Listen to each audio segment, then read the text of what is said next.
عايزين، احنا مش عايزين. حرام كفايه.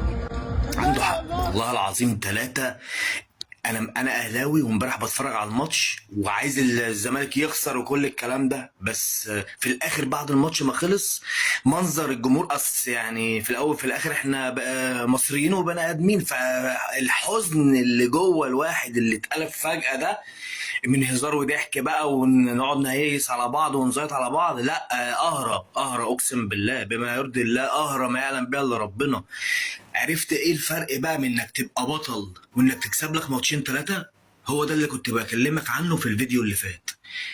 انت كسبت ماتشين ثلاثة بس مش بطل، ده لسه الوكسة اللي جاية، ده يوم الاربع الجماهير هتروح تكسر النادي لان الزمالك مش هياخد الدوري. وهفكرك انتوا اتريقتوا على الفيديوهات اللي فاتت وقلت لك والسيناريو حصل.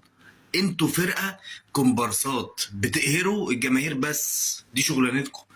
يوم الاربع يا عم الاهلي مش هياخد الدوري بس الزمالك مش هياخد الدوري، لسه الوكسه اللي جايه انقح بكتير.